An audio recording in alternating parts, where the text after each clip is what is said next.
दोस्तों, कभी कभी भगवान की लीलाओं में ऐसी घटनाएं छिपी होती हैं जिन्हें सुनकर मन आश्चर्य से भर जाता है।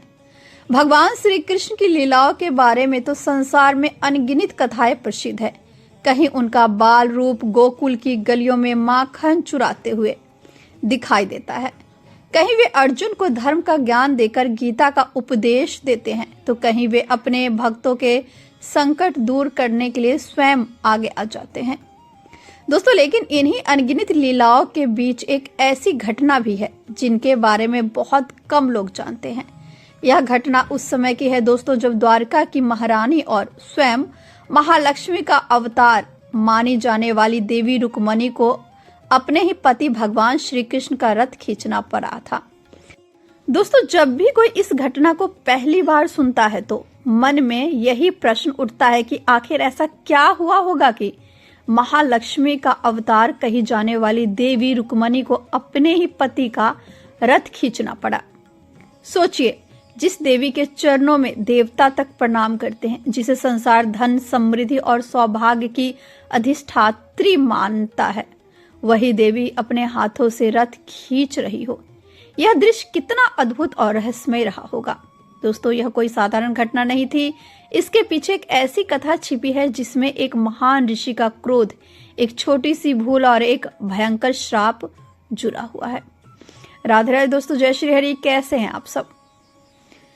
यह कथा उस समय की है दोस्तों, जब भगवान श्री कृष्ण द्वारका में निवास करते थे। द्वारका नगरी समुद्र के किनारे बसी हुई एक अत्यंत सुंदर और दिव्य नगरी थी। चारों ओर ऊंचे ऊंचे महल थे जिनकी दीवारों पर सोना और रत्न जड़े हुए थे। विशाल द्वार थे जिन पर अद्भुत नक्काशी की गई थी।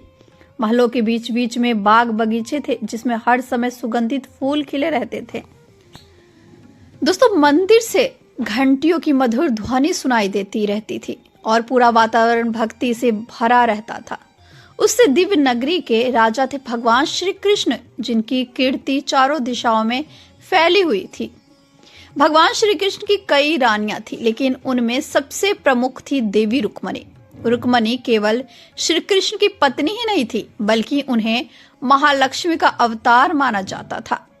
उनका स्वभाव अत्यंत विनम्र, दयालु और भक्ति भाव से भरा हुआ था। वे अपने पति श्री कृष्ण की सेवा को ही अपना सबसे बड़ा सौभाग्य मानती थी।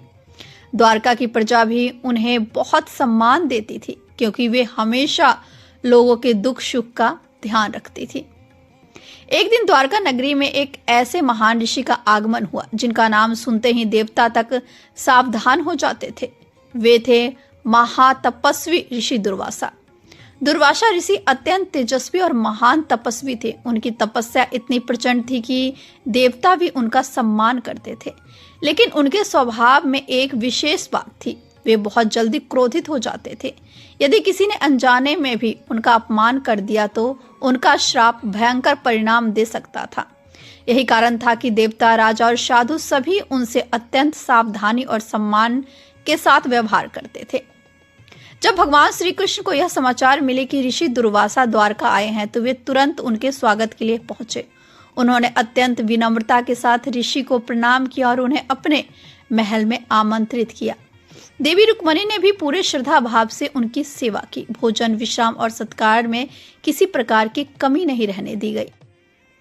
दुर्वासा ऋषि कुछ समय तक द्वारका में ही रहे और श्री कृष्ण तथा रुक्मणी की सेवा से प्रसन्न दिखाई दे रहे थे। कुछ समय बाद ऋषि दुर्वासा ने इच्छा व्यक्त की कि वे द्वारका से बाहर एक तीर्थ स्थान की यात्रा करना चाहते हैं। भगवान श्री कृष्ण ने तुरंत कहा कि यह उनका सौभाग्य होगा कि स्वयं उन्हें वहां तक छोड़कर आएंगे। तब एक सुंदर रथ तैयार किया गया। उस रथ में ऋषि दुर्वासा को बैठाया गया और भगवान श्री कृष्ण तथा देवी रुक्मणी उनके साथ चल पड़े। रथ धीरे धीरे द्वारका से बाहर निकलकर मार्ग पर आगे बढ़ने लगा। सूर्य की किरणें तेज थी और रास्ता लंबा था। कुछ दूरी चलने के बाद देवी रुक्मणी को अत्यंत प्यास लगने लगी। उनके होंठ सूखने लगे और शरीर में कमजोरी महसूस होने लगी। उन्होंने धीरे से भगवान श्री कृष्ण की ओर देखा। भगवान श्री कृष्ण सर्वज्ञ थे। वे तुरंत समझ गए कि रुक्मणी को बहुत प्यास लगी है। तब भगवान श्री कृष्ण ने अपने चरण के अंगूठे से धरती को स्पर्श किया। जैसे ही उनका अंगूठा धरती से लगा, वहीं से जल की एक छोटी धारा फूट पड़ी। वह जल इतना निर्मल और शीतल था कि मानो स्वयं गंगा का पवित्र जल धरती से निकल गया हो। देवी रुक्मणी ने उस जल से अपनी प्यास बुझाई। उस समय उनकी स्थिति ऐसी थी कि वे अपनी तीव्र प्यास के कारण बहुत व्याकुल थी, लेकिन उसी क्षण एक छोटी सी भूल हो गई। उन्होंने अपनी प्यास तो बुझा ली, लेकिन उन्होंने ऋषि दुर्वासा से यह नहीं पूछा कि क्या उन्हें भी जल चाहिए। यह भूल शायद अनजाने में हुई थी, क्योंकि उनका ध्यान अपनी प्यास पर था। लेकिन दुर्वासा ऋषि के लिए यह बात अपमान जैसी प्रतीत हुई। ऋषि दुर्वासा का स्वभाव बहुत क्रोधित था। जैसे ही उन्होंने यह देखा कि रुक्मणी ने जल पी लिया लेकिन उनसे नहीं पूछा, उनके मन में क्रोध की अग्नि भड़क उठी। उनकी आंखें लाल हो गई और उनका चेहरा तेज से चमकने लगा। उन्होंने कठोर स्वर में कहा कि कृष्ण और रुक्मणी ने उनका अपमान किया है और इसलिए वे उन्हें श्राप देते हैं। उनकी वाणी सुनकर वातावरण अचानक गंभीर हो गया। देवी रुक्मणी के मन में भय उत्पन्न हो गया, लेकिन भगवान श्री कृष्ण शांत भाव से खड़े रहे, क्योंकि वे जानते थे कि ऋषि का श्राप कभी व्यर्थ नहीं जाता।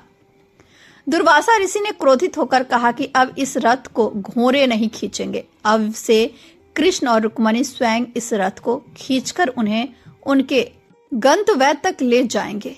यह सुनकर देवी रुक्मणी का हृदय कांप उठा, लेकिन भगवान श्री कृष्ण ने बिना किसी विरोध के उस श्राप को स्वीकार कर लिया, क्योंकि वे जानते थे कि ऋषियों के वचनों का सम्मान करना ही धर्म है। और तभी एक अद्भुत दृश्य दिखाई दिया।